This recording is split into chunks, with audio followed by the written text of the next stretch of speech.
ലൈഫിൽ എല്ലാവർക്കും വേണ്ടത് കോൺഫിഡൻസ് ആണ് അല്ലേ? കോൺഫിഡൻസ് കുറവുള്ളവരാണോ നിങ്ങൾ എന്തെങ്കിലും കാര്യം ചെയ്യാനാണെന്നുണ്ടെങ്കിലും, എന്ത് കാര്യം അച്ചീവ് ചെയ്യാൻ നോക്കുന്നവരാണെന്നുണ്ടെങ്കിലും, പ്രൊഫഷണൽ ലൈഫിലാണെന്നുണ്ടെങ്കിലും, അല്ലെങ്കിൽ പഠിക്കുന്ന സ്ഥലത്താണെന്നുണ്ടെങ്കിലും, ഫാമിലി ലൈഫിലാണെന്നുണ്ടെങ്കിലും, ഇത്തിരി കോൺഫിഡൻസ് കുറവുള്ള ആൾക്കാരാണോ നിങ്ങൾ? എങ്കിൽ നിങ്ങളുടെ കോൺഫിഡൻസ് ബൂസ്റ്റ് ചെയ്യാൻ പറ്റിയിട്ടുള്ള കുറച്ച് ടിപ്സ് ആണ് ഇന്നത്തെ വീഡിയോയിലൂടെ നിങ്ങൾക്ക് പറഞ്ഞുതരാൻ പോകുന്നത്. ക്ലിയർ ആയിട്ട് കേട്ടോളൂ കേട്ടോ. Welcome to just talk.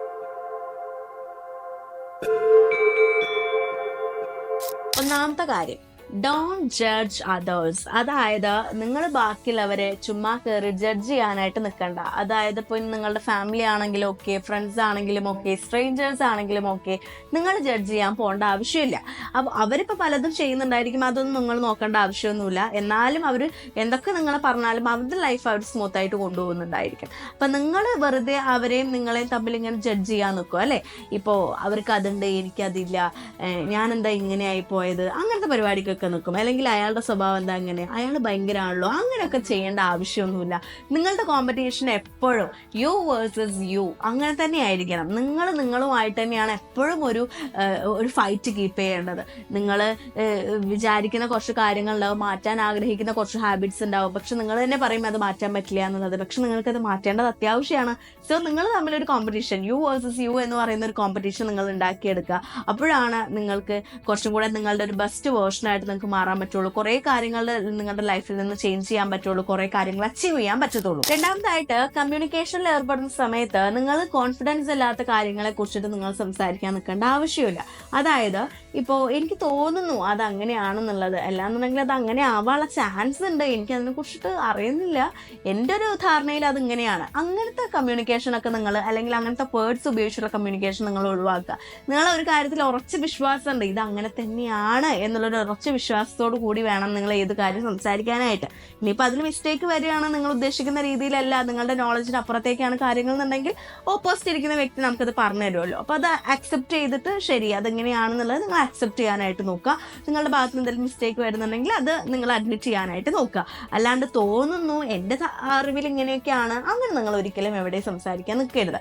ബാക്കിയുള്ളവർക്ക് വിചാരിക്കും ഇയാൾക്ക് ഇതിനെക്കുറിച്ച് വലിയ ധാരണയൊന്നുമില്ല, എന്താ നിനക്ക് ഇങ്ങനെയൊക്കെ എന്നുള്ളൊരു ധാരണ വരും. സോ അതിന് നിൽക്കണ്ട. ചില ആൾക്കാർക്കുണ്ട് നമ്മൾക്ക് ബാക്കിയുള്ളവരുടെ അടുത്ത് ഹെൽപ്പ് ചോദിക്കാൻ, അല്ലെങ്കിൽ ഒരു കാര്യം ചെയ്തു തരുമോ, ഇതൊന്ന് സെറ്റാക്കി തരുമോ, അങ്ങനെയൊക്കെ ചോദിക്കാനായിട്ട്. ഇനിയിപ്പോൾ മേ ബി ഒരു വഴി ചോദിക്കാൻ പോലും, ബാക്കിയുള്ളവരുടെ അടുത്ത് നിങ്ങൾക്ക് അറിയാത്തൊരു വഴി ചോദിക്കാൻ പോലും നിങ്ങൾക്ക് നാണക്കേടുള്ള വ്യക്തികൾ, ഒരു ഹെൽപ്പ് ചോദിക്കാൻ നാണക്കേടുള്ള വ്യക്തികൾ ഒരുപാട് ഞാൻ കണ്ടിട്ടുണ്ട്.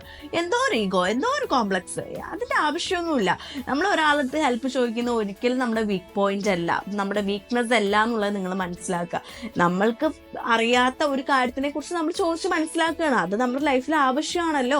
സോ അവർ നമ്മളെ കുറിച്ച് എന്ത് വിചാരിക്കും, നമുക്കൊന്നും അറിയില്ല എന്നുള്ളൊരു ധാരണ അവർക്ക് ഉണ്ടാവും. അങ്ങനെയൊന്നും വിചാരിക്കേണ്ട ആവശ്യമൊന്നുമില്ല, നിങ്ങളുടെ വീക്ക്നെസ് അല്ല അത്. സോ നിങ്ങൾ നിങ്ങളുടെ ലൈഫിൽ ഹെൽപ്പ് ചോദിക്കാൻ യാതൊരു മടിയും കാണിക്കേണ്ട ആവശ്യമില്ല. നിങ്ങൾ ധൈര്യമായിട്ട് നിങ്ങൾക്ക് അറിയാത്ത കാര്യങ്ങളെക്കുറിച്ച് നിങ്ങൾക്ക് ചോദിച്ചറിയാം. സോ നിങ്ങൾ നിങ്ങളുടെ നോളജ് കൂട്ടുകയാണ്. അല്ലാന്നുണ്ടെങ്കിൽ നിങ്ങൾക്ക് എന്തെങ്കിലും ഒരു വഴി അറിയണം, അല്ല വേറെ എന്തെങ്കിലും കാര്യത്തിൽ ഹെൽപ്പ് വേണം എന്നുണ്ടെങ്കിൽ അവരുടെ അടുത്ത് ചോദിക്കുക, അവർ നിങ്ങളെ പറഞ്ഞ് മനസ്സിലാക്കി തരുമല്ലോ. പിന്നെ എന്തിനാണ് അതൊരു വീക്ക് പോയിന്റ് ആയിട്ട് കാണേണ്ട ആവശ്യം? പല കാര്യങ്ങളും നിങ്ങൾക്ക് അറിയുന്നത് ചിലപ്പോൾ ബാക്കിയുള്ളവർക്ക് അറിഞ്ഞോളണമെന്നില്ല. അങ്ങനെയൊക്കെ വിചാരിച്ചുകൊണ്ട് വേണം നിങ്ങൾ ജീവിക്കാനായിട്ട്. നമ്മളുടെ പ്രൊഫഷണൽ ലൈഫിലായാലും സ്കൂൾ ലൈഫിലും കോളേജ് ലൈഫിലും ഒക്കെ ബാക്കിയുള്ളവരുടെ കുറേ സെലിബ്രേഷൻ നമ്മൾ കാണുന്നുണ്ടായിരിക്കും, ബാക്കിയുള്ളവരുടെ അച്ചീവ്മെന്റ്സ് നമ്മൾ കാണുന്നുണ്ടായിരിക്കും. ആ സമയത്ത് ഭയങ്കര അസൂയാലുക്കളായിട്ട് നമ്മൾ മാറരുത്. നിങ്ങളും ആ ഒരു സ്ഥാനത്തേക്ക് എത്തണം എന്നുള്ളൊരു പ്രയത്നിക്കൽ നിങ്ങൾക്ക് അവിടെ അത്യാവശ്യമാണ്. നിങ്ങൾ അത് ആഗ്രഹിക്കുന്നുണ്ടെങ്കിൽ നിങ്ങൾ അതിന് വേണ്ടിയിട്ട് ടൈം സ്പെൻഡ് ചെയ്യുക, എഫേർട്ട് ഇടുക, പ്രാക്ടീസ് ചെയ്യുക. അല്ലാണ്ട് ബാക്കിയുള്ളവരുടെ വിജയങ്ങൾ വരുമ്പോൾ അതിൽ അസൂയാലുക്കളായിട്ട് അതിൽ നിന്ന് മാറി നിന്ന് ഒരു ദേഷ്യം അവരുടെ അടുത്ത് കീപ്പ് ചെയ്യുക, അങ്ങനെ ചെയ്യരുത്. എപ്പോഴും വിജയങ്ങൾ, ബാക്കിയുള്ളവരുടെ വിജയത്തിൽ നമ്മളും ഹാപ്പി ആവുക, സെലിബ്രേറ്റ് ചെയ്യുക. അവർക്കത് അച്ചീവ് ചെയ്യാൻ പറ്റിയല്ലോ, അവരെത്രത്തോളം എഫേർട്ട് ഇട്ടതുകൊണ്ടല്ലേ. സോ നിങ്ങളത് ഹാപ്പി ആയിട്ട് അംഗീകരിക്കാനായിട്ട് നോക്കുക, സെലിബ്രേറ്റ് ചെയ്യുക, അവരിൽ ഒരാളായിട്ട് പങ്കെടുത്തുകൊണ്ടിരിക്കാനായിട്ട് നോക്കുക. ഓക്കെ, അടുത്തതായിട്ട് നിങ്ങൾക്ക് അവസരങ്ങൾ വരുന്ന സമയത്ത് എന്തെങ്കിലും കാര്യം ചെയ്യാനായിട്ട് നിങ്ങളൊരു അവസരം നോക്കിയിരിക്കുകയാണ്. അങ്ങനെ അവസരങ്ങൾ വരുന്ന സമയത്ത് നിങ്ങളത് മാക്സിമം യൂസ് ചെയ്യാനായിട്ട് നോക്കുക. അല്ലാണ്ട് നാളെ ആവട്ടെ, ഇപ്പം വേണ്ട തോന്നുന്നു, അങ്ങനത്തെ കാര്യങ്ങളൊന്നും, അല്ലെങ്കിൽ അതിനുള്ള റിസ്കുകൾ ആലോചിച്ച് നിങ്ങൾ വേണ്ടാന്ന് വെക്കുക, അത് നിങ്ങൾ ചെയ്യരുത്. ചിലപ്പോൾ നിങ്ങൾക്ക് അതിലൂടെ ആയിരിക്കും നല്ലൊരു റിസൾട്ട് കിട്ടുന്നത്. റിസ്ക് കുറച്ച് ലൈഫിൽ എടുക്കണം, അപ്പോഴാണ് നമ്മുടെ ലൈഫിൽ നമുക്ക് കുറേ കാര്യങ്ങൾ അച്ചീവ് ചെയ്യാൻ പറ്റുള്ളൂ. എപ്പോഴും സേഫ് സോൺ നോക്കിപ്പോയാൽ നമുക്കൊന്നും അച്ചീവ് ചെയ്യാൻ പറ്റില്ല. അപ്പോൾ കുറച്ച് റിസ്ക് എടുക്കാൻ തയ്യാറായിട്ട് അവസരങ്ങൾ വരുമ്പോൾ അത് മാക്സിമം യൂസ് ചെയ്യുക എന്ന് കരുതിയിട്ട് അതൊരു എടുത്തുചാട്ടം ആവരുത്. ഓക്കെ, ധൃതിപ്പെട്ട് ചെയ്യാന്ന് പറഞ്ഞിട്ട് എടുത്തുചാടി ചെയ്യാൻ നിൽക്കരുത്. എപ്പോഴും അതിനെക്കുറിച്ച് ആലോചിച്ചുകൊണ്ട് മാക്സിമം യൂസ് ചെയ്യാനായിട്ട് നോക്കും. അടുത്തതായിട്ട് നമ്മൾ ചെയ്യേണ്ടത് നോ പറയാൻ നമ്മൾ പഠിക്കേണ്ടത് അത്യാവശ്യമായിട്ടുള്ള ഒരു കാര്യമാണ്. അല്ലാണ്ട് നോക്കട്ടെ, ചെയ്യാൻ പറ്റുമോ നോക്കട്ടെ, എൻ്റെ കാണിട്ട് ഞാൻ ചെയ്യാൻ പറ്റുമോ നോക്കട്ടെ, അങ്ങനെയൊന്നും നിങ്ങൾ പറയരുത്. പറ്റില്ലെങ്കിൽ സ്ട്രെയിറ്റ് ആയിട്ട് പറ്റില്ല പറയുക, പറ്റുന്ന കാര്യങ്ങൾ സ്ട്രെയിറ്റ് ആയിട്ട് പറ്റും തന്നെ പറയാം. അപ്പം എപ്പോഴും നോ പറയാൻ പഠിക്കുക എന്നുള്ളത് നമ്മുടെ ലൈഫിൽ അത്യാവശ്യമായിട്ടുള്ള ഒരു കാര്യമാണ്. ചില കുട്ടികളെ ഞാൻ ശ്രദ്ധിച്ചിട്ടുണ്ട്, ക്ലാസ്സിലൊക്കെ ആൻസേഴ്സ് അറിയാമെന്നുണ്ടെങ്കിലും ടീച്ചേഴ്സ് ക്വസ്റ്റ്യൻ ചോദിക്കുന്ന സമയത്ത് ആൻസേഴ്സ് അറിയാമെന്നുണ്ടെങ്കിലും തെറ്റെന്നുള്ള പേടി കൊണ്ട് ബാക്കിയുള്ള കുട്ടികളെ നമ്മളെ എന്താ പറയുക കളിയാക്കോ എന്നുള്ളതൊക്കെ ഒരു പേടി കൊണ്ട് അവർ കറക്റ്റ് ആയിട്ടുള്ള ആൻസർ പോലും പറയാണ്ടിരിക്കും അല്ലേ. ആ ഒരു പേടി എപ്പോഴും ഉള്ളിൽ കടന്നുകൊണ്ടിരിക്കും. അത് ലൈഫ് ലോങ് ഉണ്ടായിരിക്കും. തെറ്റെന്നുള്ള പേടി കൊണ്ട് നമ്മൾ പല കാര്യങ്ങളും പോസ്റ്റ്പോൺ ചെയ്ത് വെക്കുക, പറയാണ്ടിരിക്കുക, ചെയ്യാണ്ടിരിക്കുക എന്നുള്ള കാര്യം. പക്ഷെ നിങ്ങൾ ടെൻഷൻ അടിക്കുകയേ വേണ്ട. തെറ്റോ എന്നുള്ള പേടിയൊന്നും നിങ്ങളുടെ ലൈഫിൽ വേണ്ട. നിങ്ങളൊരു കാര്യം തീരുമാനിച്ചിട്ടുണ്ടെങ്കിൽ അത് ചെയ്യുക.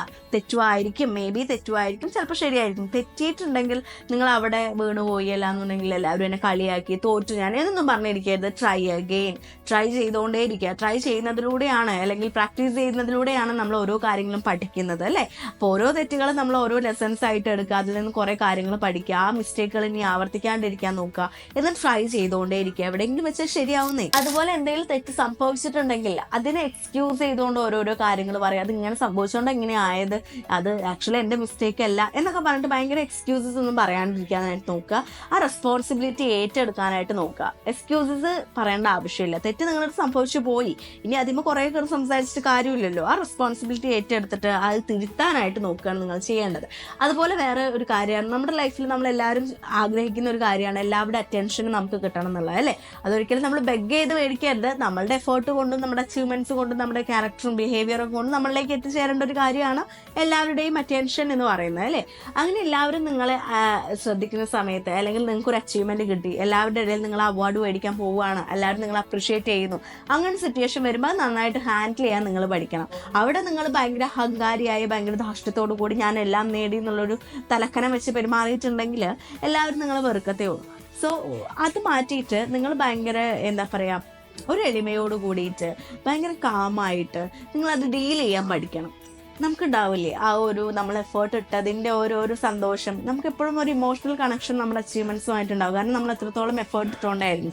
സോ ആ ഒരു എളിമ അല്ലെങ്കിൽ നമ്മളെ ഭയങ്കര കാമായിട്ട് അപ്രിഷിയേറ്റ് ചെയ്യുന്ന സമയത്ത് നിങ്ങളത് ഒരിക്കലും ഭയങ്കര സെറ്റപ്പായിട്ട് എടുക്കാണ്ട് ശരി താങ്ക് യു ശരി എന്നൊക്കെ പറഞ്ഞിട്ട് അത് അങ്ങനെ ഒരു പോസിറ്റീവായിട്ടുള്ള വേയിലൂടെ അല്ലെങ്കിൽ സെൽഫിഷ്നെസ് അല്ലാത്തൊരു വേയിലൂടെ നിങ്ങൾ ഹാൻഡിൽ ചെയ്യാനായിട്ട് നോക്കണം. അപ്പം ഇത്രയൊക്കെ ഉള്ളൂ. ഇതൊക്കെ ഒന്ന് ട്രൈ ചെയ്ത് നോക്കും.